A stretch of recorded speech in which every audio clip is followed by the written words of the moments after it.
Hi everyone, welcome to another Random Scottish History Railway Incidents readings. If you've made it to this episode, then you're going to already know what we're going to discuss here. There are a lot of gruesome details that are going to be related, some distressing events having happened on Scotland's railways. If you're at all sensitive to that kind of thing, then it's maybe not for you.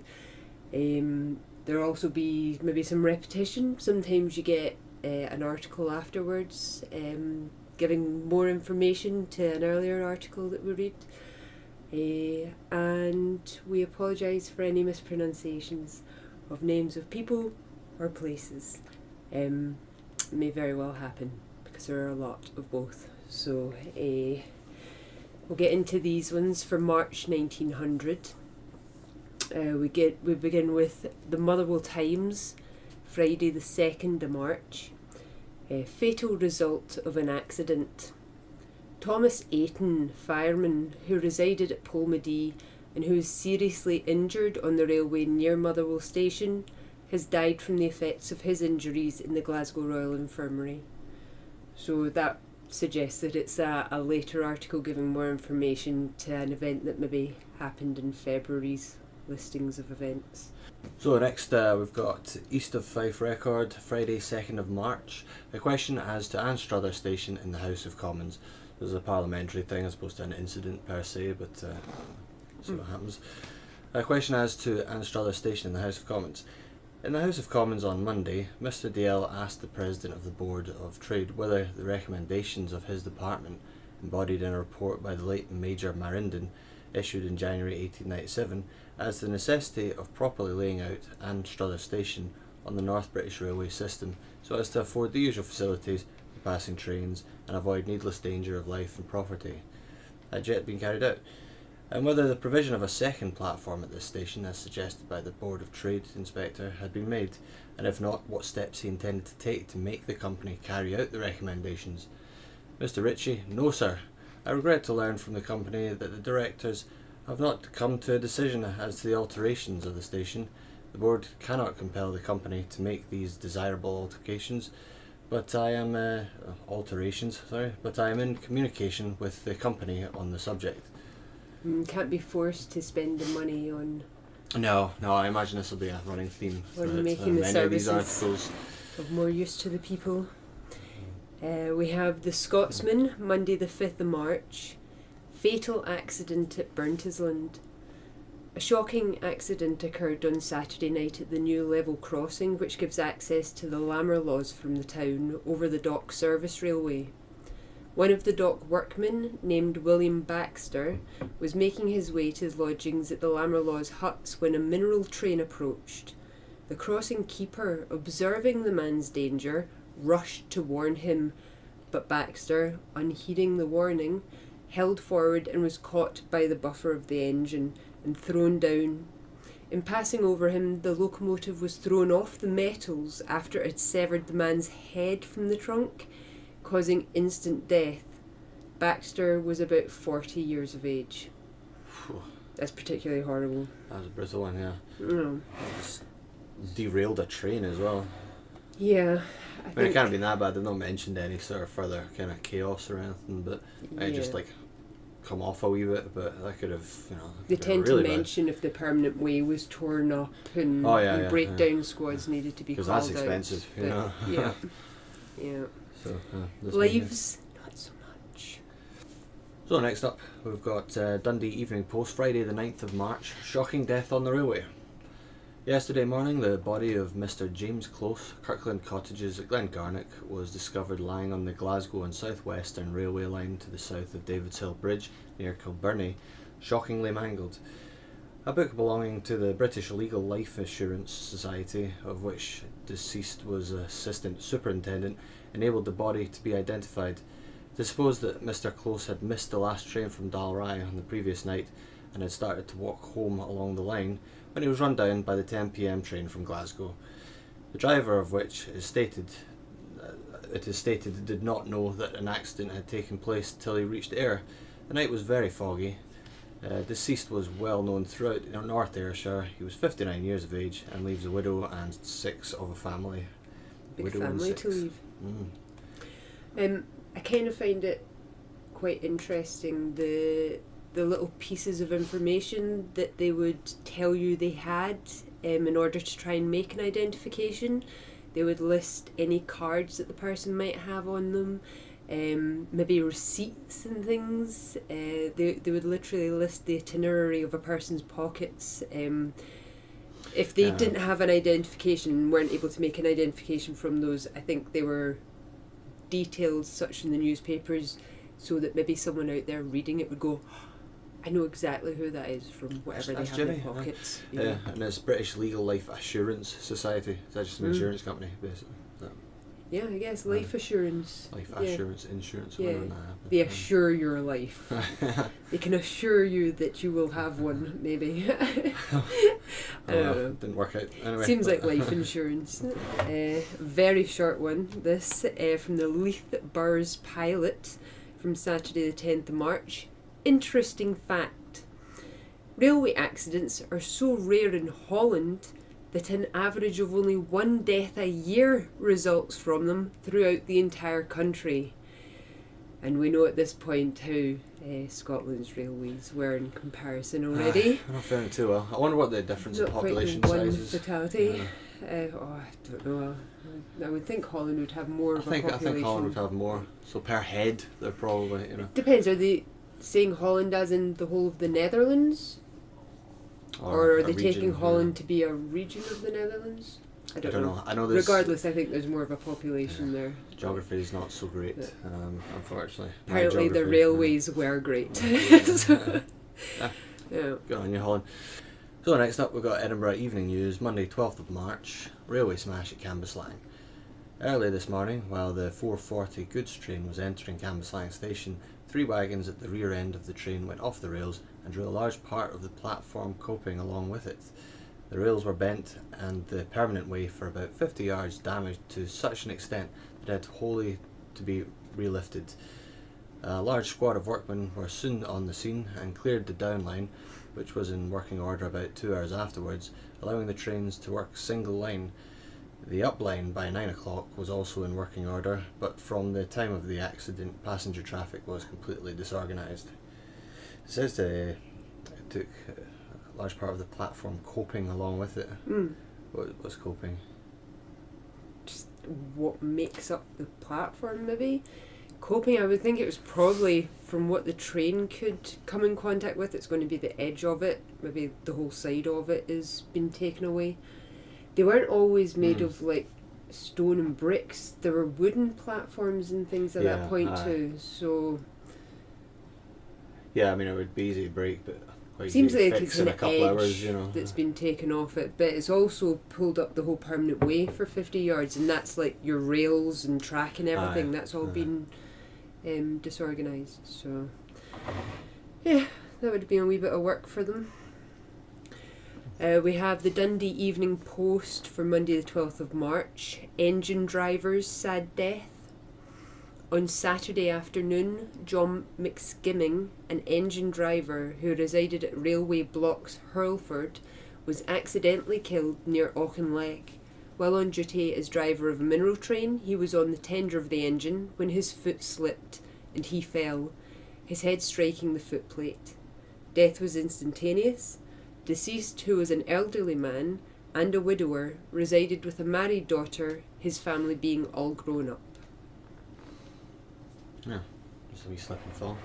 It doesn't say how old he was, does he? Does it? It didn't mention, it just says that so he's elderly. He's an elderly man. A widower. An engine driver. We've mentioned before that you were getting quite a lot of people in their employment into elderly age. They weren't able to, maybe they didn't have access to a pension, or if they did, they couldn't afford to live on it alone. So you ended up with quite a lot of elderly employees on the railways, and due to failing health, eyesight, hearing, what have you, maybe just an inability to escape quickly, they tended to get caught quite a lot on the rails. It was, it'd be nice to think that in the course of reading these articles we'll slowly find out that, okay, we need to retire elderly people earlier and pay them, a nice pension. But I don't think our time span of these Not articles yet. is quite long enough to cover that part, Nope. Anyway, so next up we got Dundee Evening Telegraph, Wednesday 14th of March, youth killed at Dingwall. On Tuesday, a rather serious accident occurred at Dingwall railway station. Alexander Mitchell, 16-year-old, goods clerk, son of Mr. Mitchell, blacksmith, Little Mill, Nairn, while crossing the rails, got his foot caught in a check rail, and before he could withdraw it, a wagon being shunted off from a goods train passed over his leg. He was removed to the hospital and died in the evening from the shock of his injuries, which were severe. Shunting again. Yeah, shunting.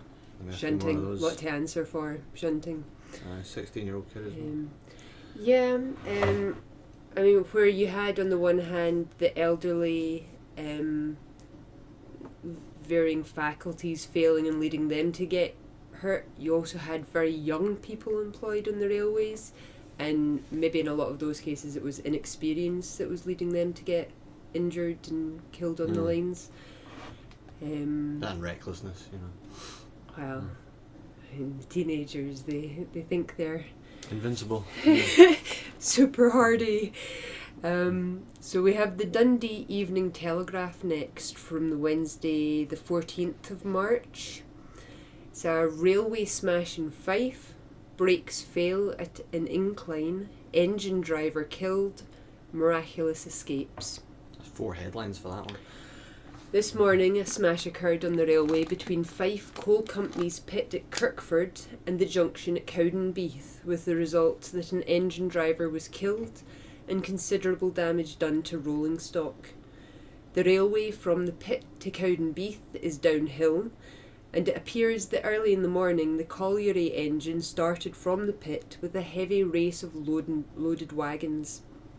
In going down the incline, the brakes seemed to fail to operate, and in taking the turn at number 7 pit, Cowdenbeath, the engine left the metals, and engine and wagons went crashing through a weighing house. The engine driver, named Richard Lumsden, a resident of Fordall village, was killed on the spot. The fireman saw the danger of the crash at an early stage and leapt off the engine and escaped with only some bruises.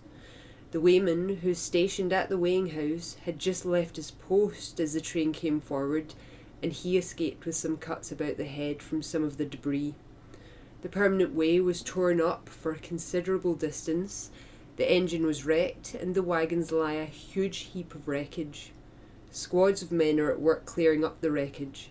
The smash took place at a point a considerable distance from the main railway, and the general traffic will not be interfered with.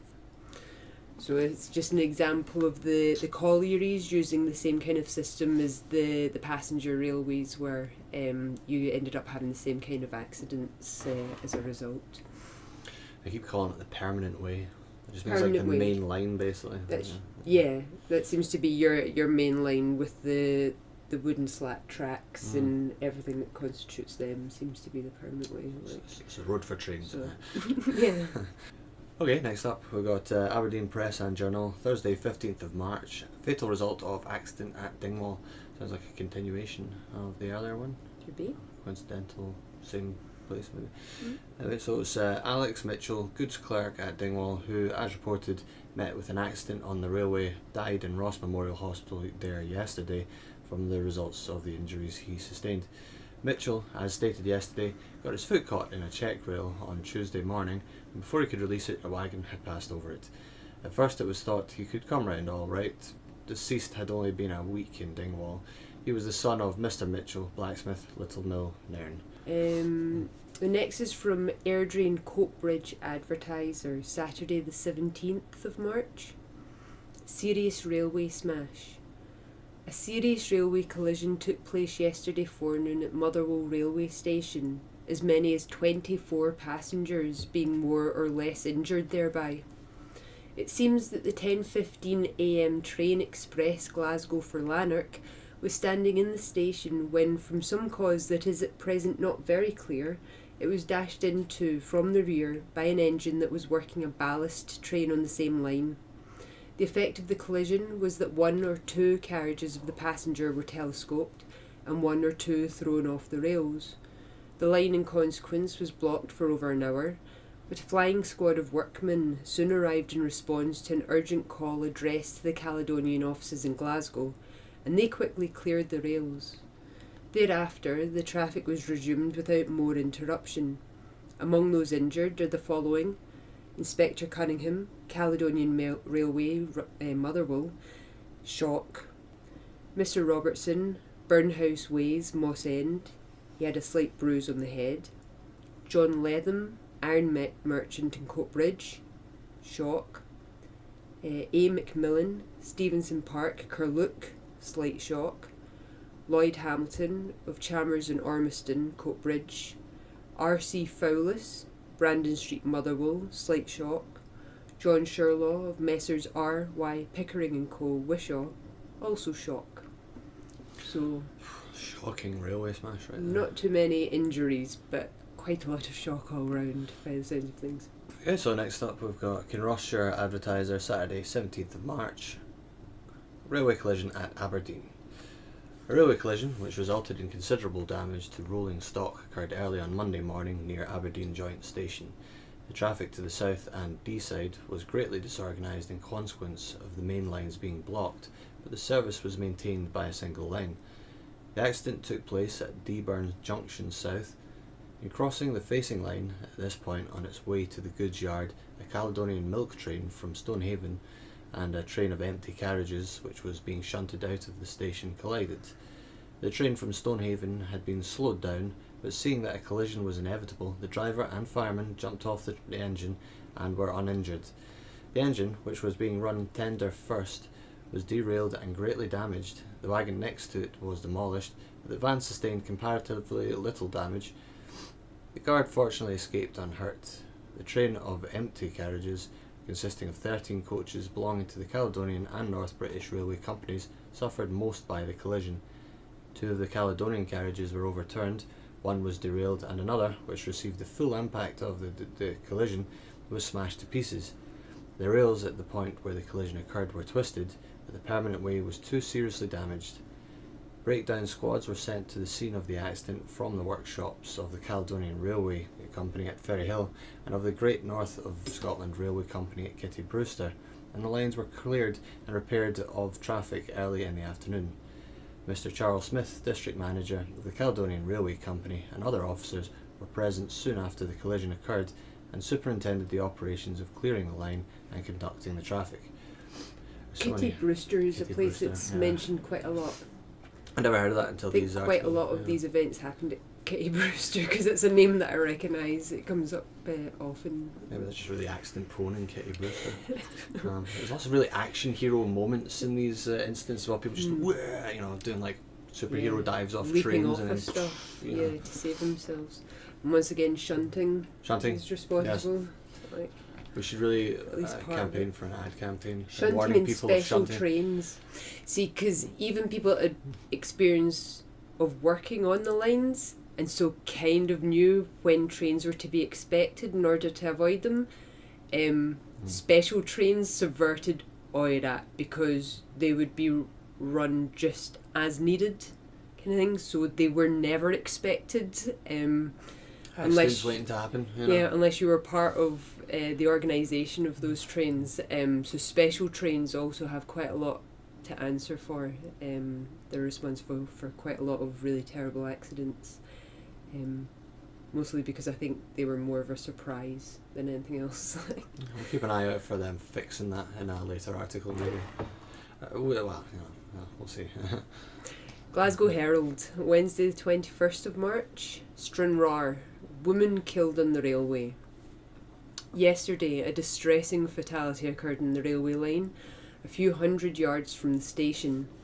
Miss Annie Johnston, housekeeper at Aird Donald Parks, was crossing the line at the level crossing which leads to the farm when she was knocked down by the incoming Caledonian passenger train due about noon and sustained dreadful injuries which caused death instantaneously. said in that. Pretty much said it all. So we got Aberdeen Press and Journal, Thursday 22nd of March, accident to a plate layer at Montrose. An accident of a serious nature befell John Potter, foreman, plate layer in the employment of the Caledonian Railway Company, on the arrival yesterday afternoon of the 2:35 train from Dubton. Potter, who had been crossing the line outside the station, had not observed the approaching train and, it is supposed, had been caught by the right foot. His leg was severely injured, and he also sustained slight injuries about the head. He was taken to the house of Dr. Suter, where his wounds were attended to. Okay. A serious accident, but he got away with it, he was okay.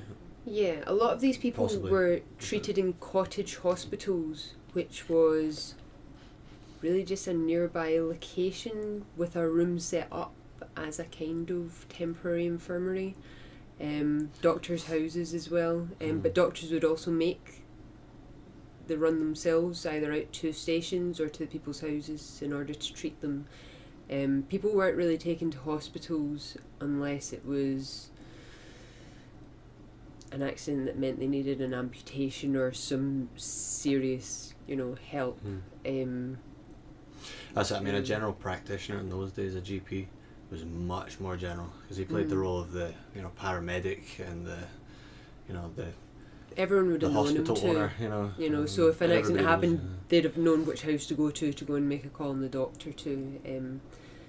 probably he was performing surgeries and writing prescriptions and. I mean, if you could be taken to a house to recover, you were. Especially if it was your own house nearby, they would prefer that you recoup there. I don't know that hospitals were. I'm not sure. Sanitisation and things had come quite a long way from the Victorian era by this point. Soap and But I antibiotics. don't think you wanted to end up in a hospital if you could avoid it. So this is a follow-on from that last story. Mr. John Potter, I see. Yeah. Yep. Dundee Evening Telegraph, Thursday 22nd of March. Railway fatality at Montrose. John Potter, foreman plate layer, who met with a shocking accident at the Caledonian Railway Station, Montrose, yesterday afternoon, died between 1 and 2 o'clock this morning in the house of Dr. Suter, to whose surgery he had been removed. His right leg had to be amputated and he received serious internal injuries. Deceased, who belongs to St Cyrus, was 43 years of age. He was twice married and leaves a widow and a large young family. He was held in high respect by his fellow employees, and the deepest sympathy is felt throughout the town and district for his wife and family. So there maybe a hospital might have been able to help him out, but he's died in the doctor's house. I suppose it was like Dr. Watson in the Sherlock Holmes stories. He set up from his home, so he lived in the place he practiced from. I think that was fairly common at this point. So we got North British Daily Mail, Friday 23rd of March, new station for Prestwick. One cannot visit old and new Prestwick without being struck by the activity presently existing in the building trade, but as I walked airward I saw so many to sell tickets on glass and glassless windows that I am just afraid that many persons have been building on spec, but go no further than the station. Prestwick is likely to have a commodious and convenient one, and it is to be hoped that the plans are such that an overhead carriage bridge will be erected to the north of the station. The present bridge immediately south of the station is a standing disgrace.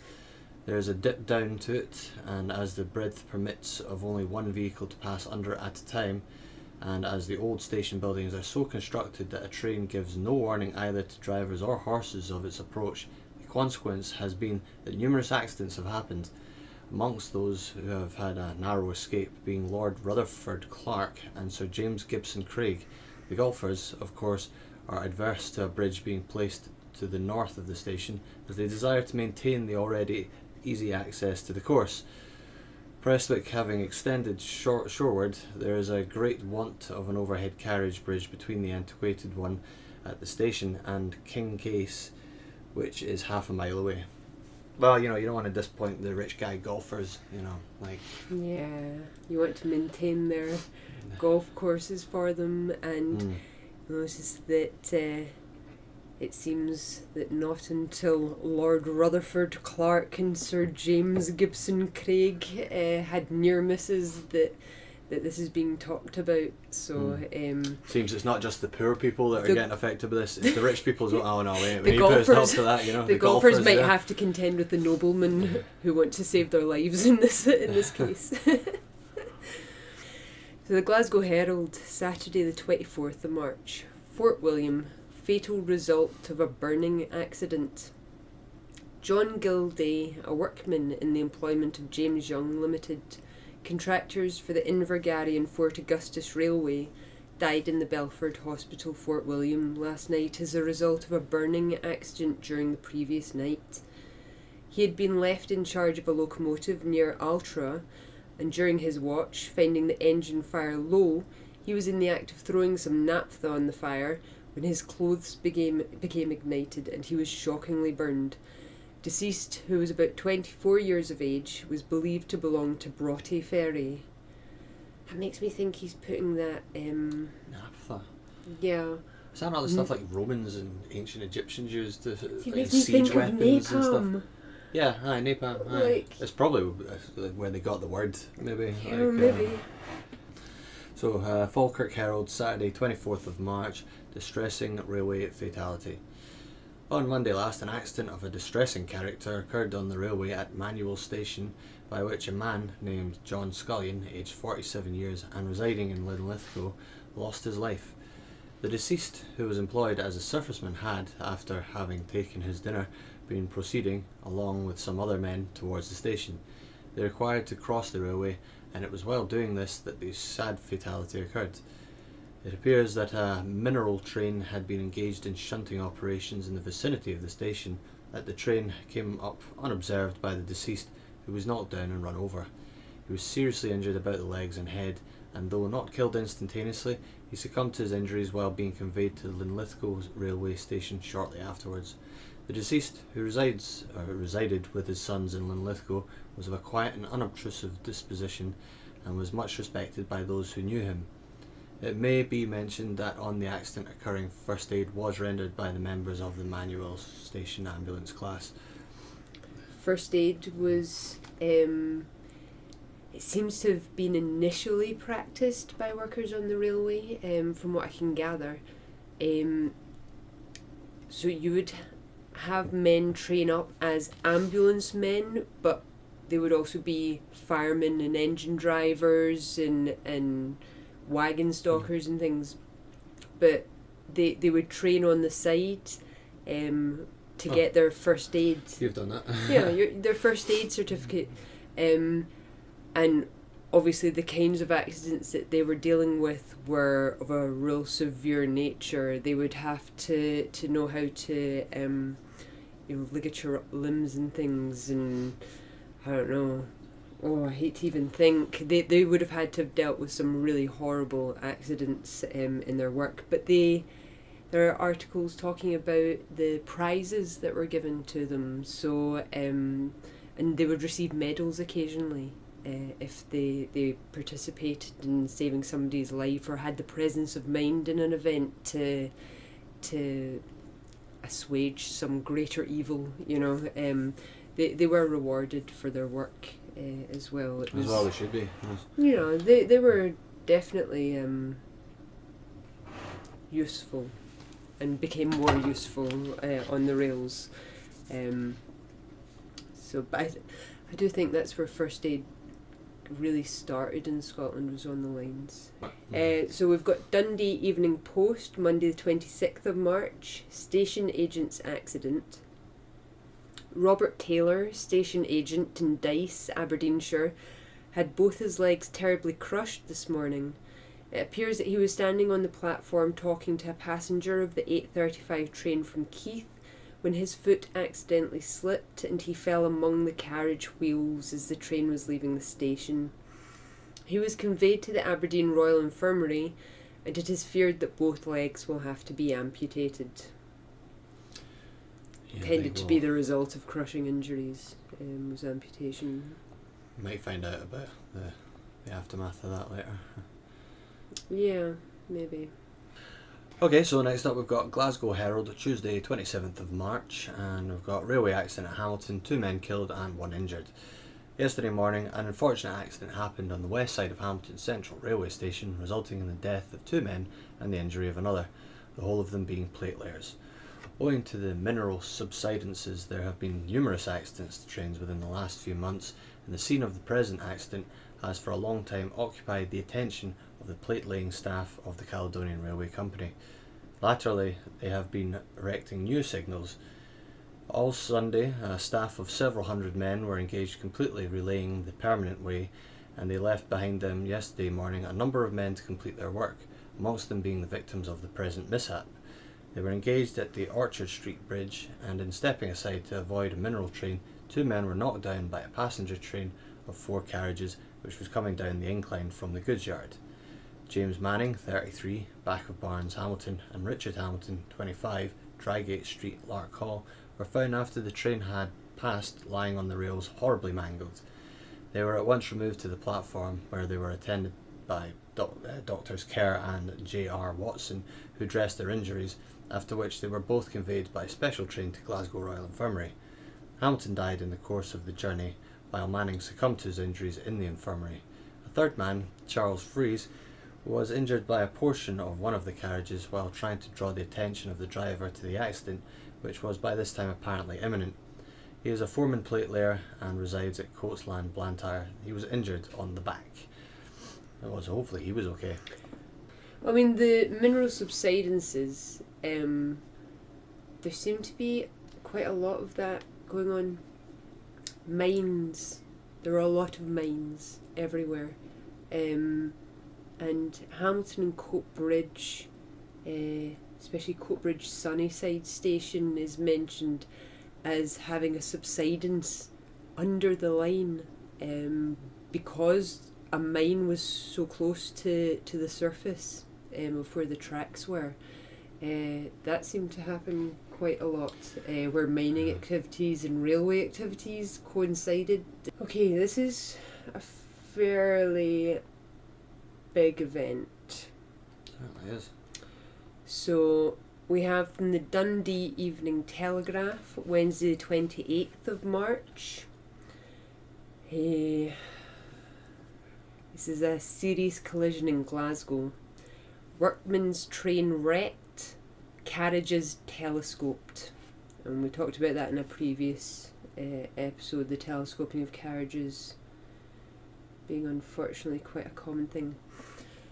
Our Glasgow correspondent wires this morning. A terrible railway smash took place this morning at Charing Cross, Glasgow, to the workman's train in connection with Singer's Works at Kilbowie. It's a Singer sewing machine. It appears that the trains which leave at 5:45 from Queen Street was on its way, but when at Charing Cross something went wrong with the first carriage and the train had to be brought to a standstill. The next train, being pretty close to it, ran right into it, and the result was something dreadful. The carriages were completely telescoped.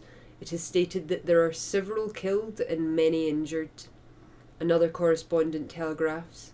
A serious accident occurred at Charing Cross Station early this morning. A workman's train collided with another workman's train.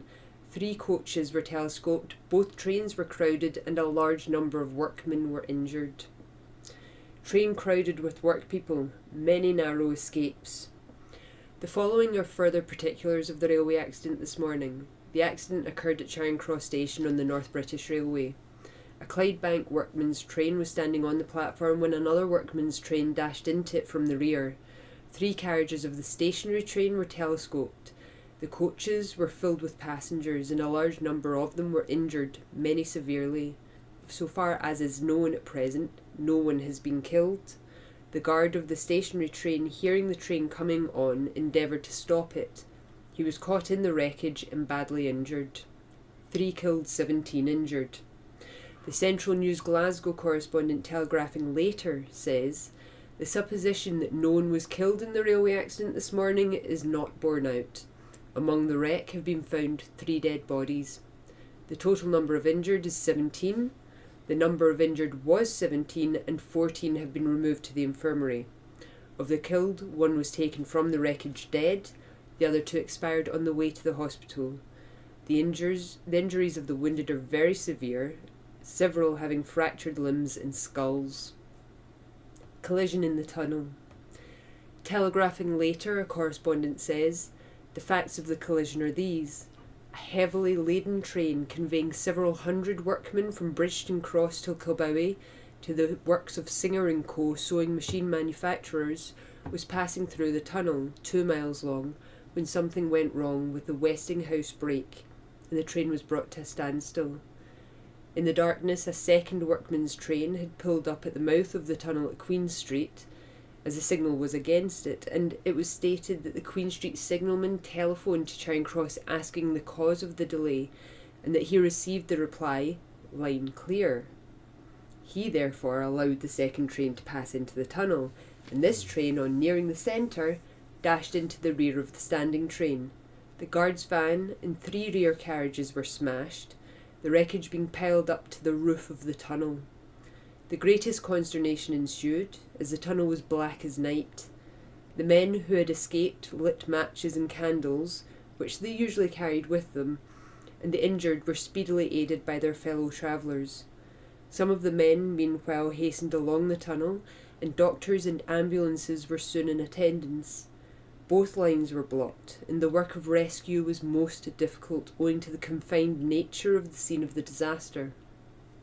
The men set to work at once to pull away the debris, and in this they were exposed to not a little danger owing to the escape of steam from the engine of the second train. 6 of the injured were conveyed to the Royal Infirmary, and 8 to the Western, while others were able to go home.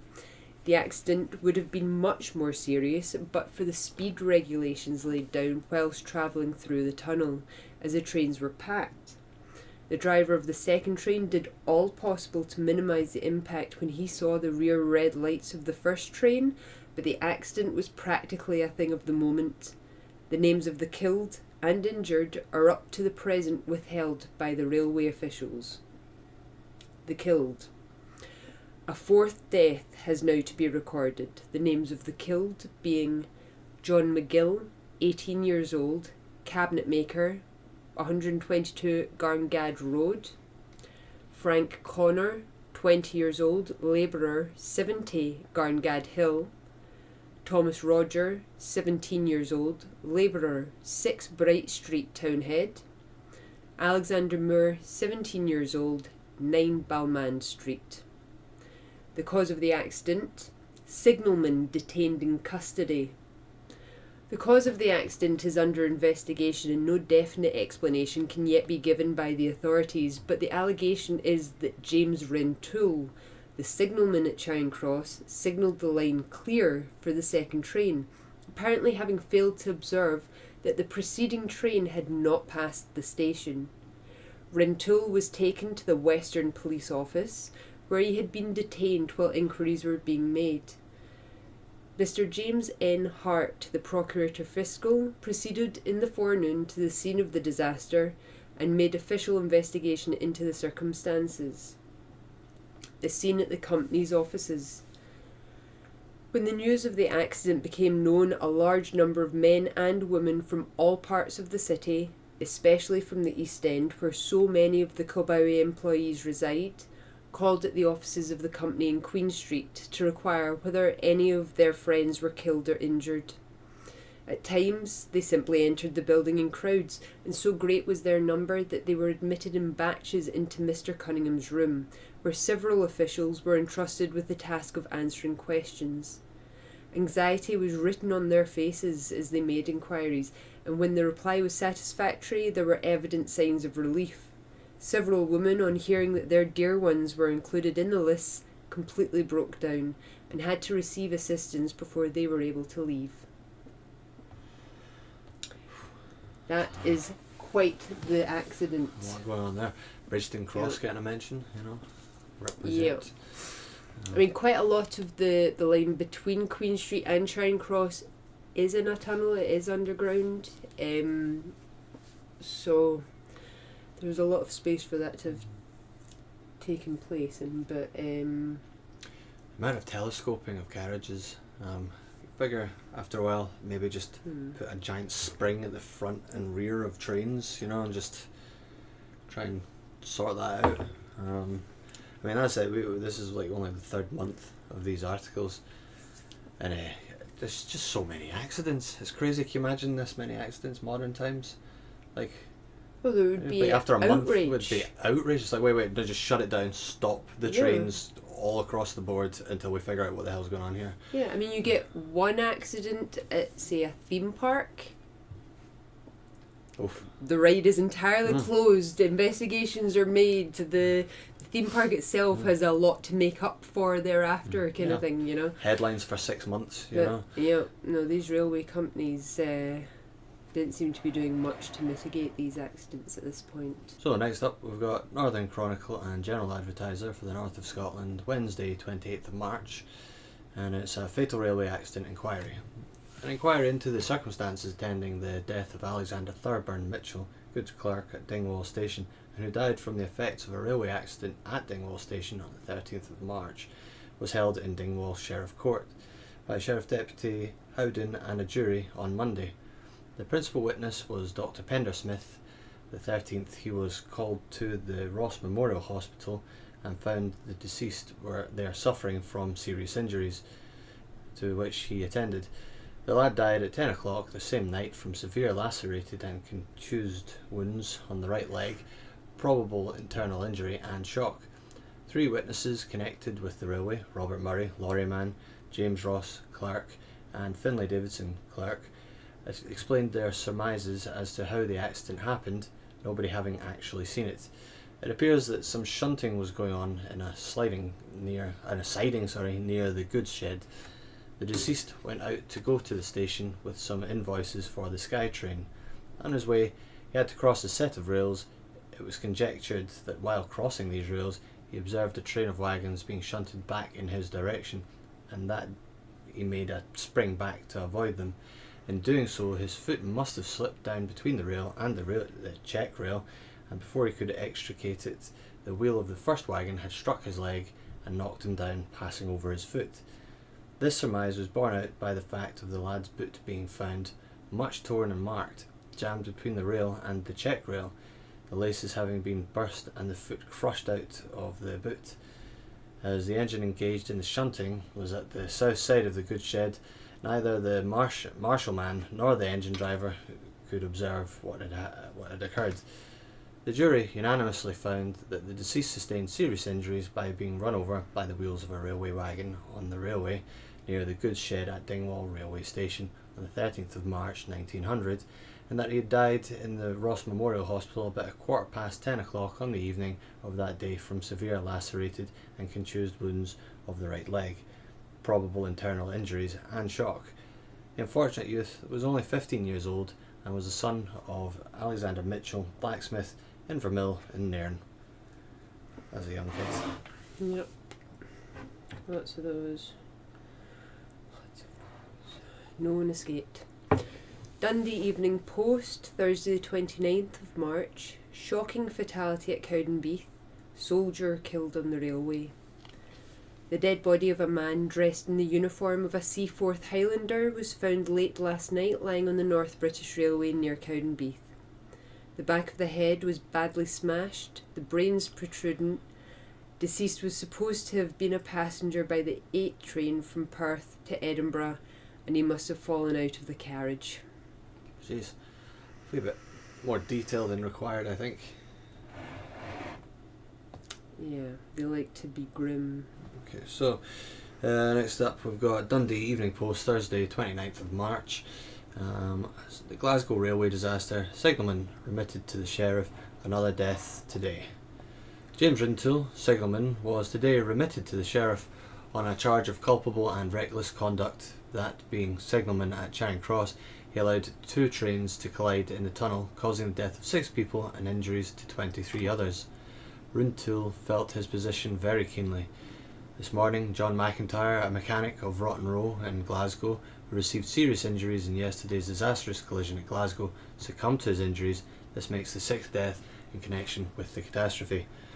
On making inquiry at the Glasgow Western Infirmary last evening, it was ascertained that a fifth death had taken place. Thomas Carroll, who was taken to that institution suffering from fracture of both legs and an arm, having succumbed to his injuries.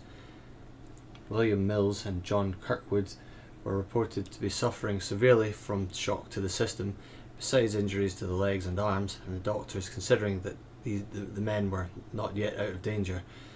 At the Royal Infirmary, where most of the patients were under treatment, no further deaths were reported, and the injured were said to be progressing favourably. Colonel York, Inspector of the Board of Trade, will hold an inquiry into the circumstances attending to the accident tomorrow. I don't know that anyone was jealous of Rintoul's position at this point. No, I also kind of feel sorry for him as well, because his general, it was a mistake. It's a mistake that's killed 6 people. It's killed 6 people, injured but 16 others. we know that it was far from perfect. The system, the way it worked in those days.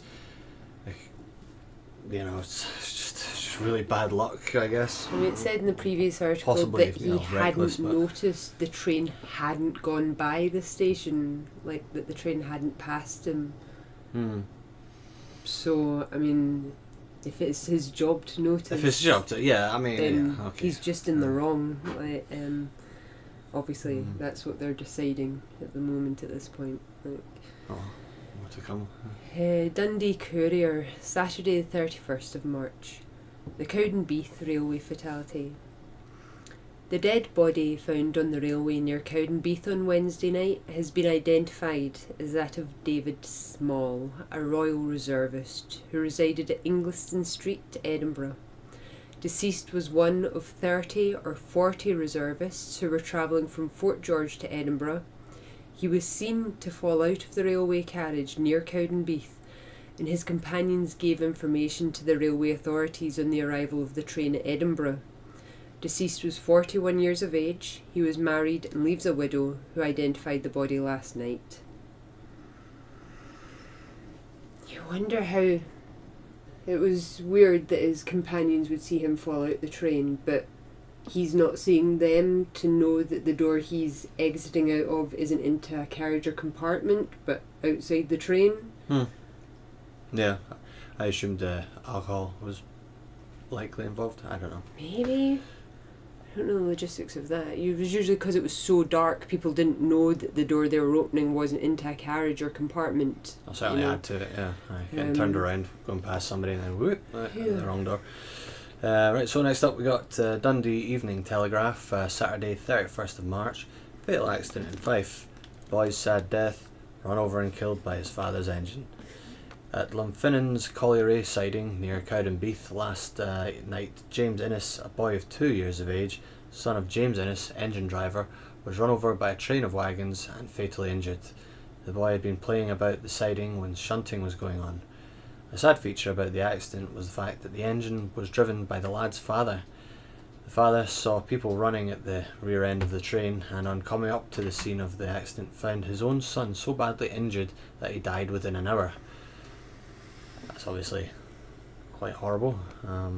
Lack of childcare options has maybe led to the father having to bring the kid to work, but then in knowing the risks, because obviously he works there, it seems strange that he allowed his child to be anywhere near the lines, especially during shunting. Yeah, we know the risks of shunting already, don't we? The kid's probably escaped from wherever he's been sort of put just whilst his dad gets on with things, and then he's escaped kind of thing, got onto the rails. They were fairly reckless in those days, but I don't think they were that reckless. It seems dodgy to me. Aberdeen People's Journal for Saturday 31st of March. This article ends as for March 1900. Shocking fatality to Dice station master. A serious accident which terminated fatally occurred on Monday at Dice Station on the Great North of Scotland Railway. While standing on the platform talking with a passenger in a train from Keith, Robert Taylor, the station master, accidentally slipped and fell below the wheels of a carriage just as the train was starting. On being conveyed to Aberdeen Royal Infirmary, it was found that his legs had been terribly crushed. Both limbs were amputated below the knee, but Mr. Taylor succumbed early on Tuesday morning. Mr. Taylor, who was 50 years of age, had been in the service of the Great North of Scotland Railway Company for about 25 years before being appointed station agent at Dice 5 or 6 years ago. He had acted in a similar capacity at Bucksburn and Craigellachie. He is survived by 7 of a family, his eldest son Alexander being station master at Kearney. So that's a wee update to the former article, and unfortunately Mr. Robert Taylor has not survived his injuries. So that's a wee bit of a shame to end with, I guess. But that is March 1900 as far as Scotland's railways were concerned. So it was a bad month, really, for the railways. There was not a great one. a lot of nasty ones there, and very little sort of progress in a positive direction, Yeah. Not very many reports from Parliament of ways to try and better these people's situation, the employees and the passengers. Deal with the menace of shunting, Shunting, man. Always with the shunting. And severed legs, crushed legs even. So many. It happens too often. Anyway. But that's us for March 1900. Thank you very much for joining us again, and we may see you for April. See you later.